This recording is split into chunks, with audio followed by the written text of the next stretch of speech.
When you hear the word propaganda, what's the first thing that pops into your head? For a lot of us, it's probably old black and white posters, right?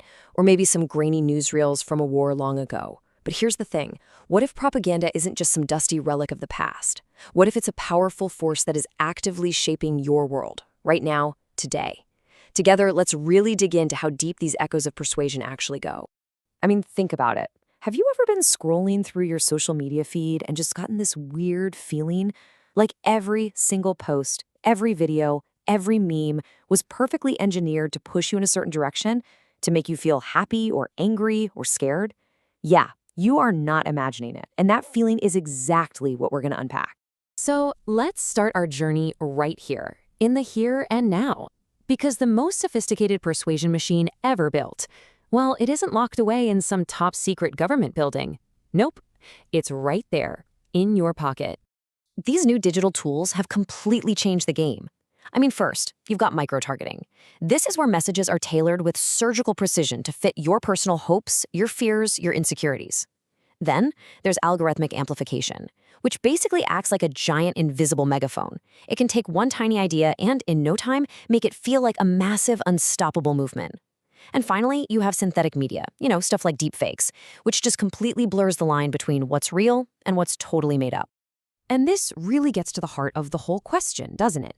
Are these digital tricks a brand new kind of manipulation we've never seen before? Or are they just taking old tactics and putting them on steroids? To figure that out, well, we've got to go back in time. Okay, so let's rewind the clock. We're jumping back to the 20th century. This was really the era where the modern playbook for influencing entire populations was written, tested, and honestly, perfected. You can just see the evolution here, can't you? It really kicks off with governments using the new mass media, newspapers and posters, to get everybody on board for wars. Then, boom, along come radio and film, which could pipe a single, powerful message directly into millions of homes all at the same time. But here's the real game changer. By the middle of the century, this wasn't just guesswork anymore. They were using actual psychological research to make their messages scientifically persuasive. And these incredibly powerful techniques weren't just for one type of government. In democracies, you'd see them pop up in political ads or in public relations campaigns. In authoritarian countries, it was way more intense. Total state control of the media, censorship, the whole shebang. The tools were basically the same. It was just the level of control that was different. In fact, these methods became so powerful and so widespread that they actually sparked a whole new field of academic study. You had thinkers like Harold Lasswell and Jacques Ellul who dedicated their entire careers to taking propaganda apart to see how it worked. And what they found was fascinating. Underneath all the modern tech, these techniques were hitting psychological buttons that are much, much older. So let's peel back another layer. It turns out that all those sophisticated 20th century techniques, they were all built on just a handful of really primal human instincts. The kinds of instincts that people have been using for persuasion for thousands of years. That's right. We're talking long before the printing press, long before radio. Leaders of ancient empires, founders of major religions, they already knew how to shape what masses of people believed. They knew exactly which psychological buttons to push. Let's take a look at the three big ones. So first up, you have the appeal to identity. This one is all about us. It's that incredibly powerful feeling of belonging to a tribe, a nation, a community, a cause.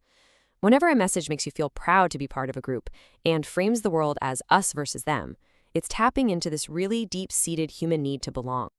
Next, we've got the appeal to fear.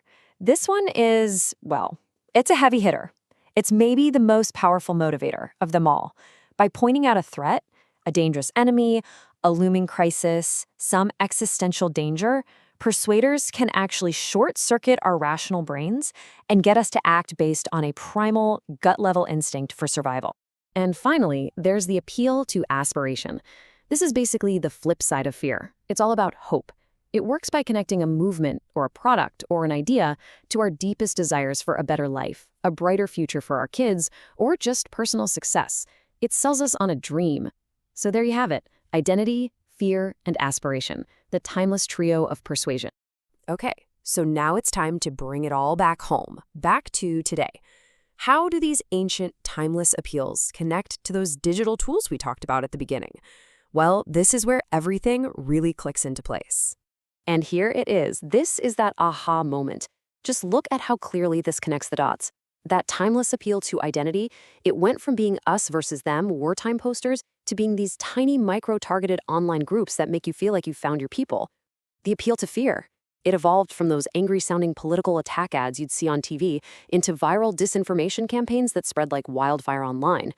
And that appeal to aspiration, it went from a better future slogans on a billboard to the influencer lifestyle marketing that fills your feed every single day.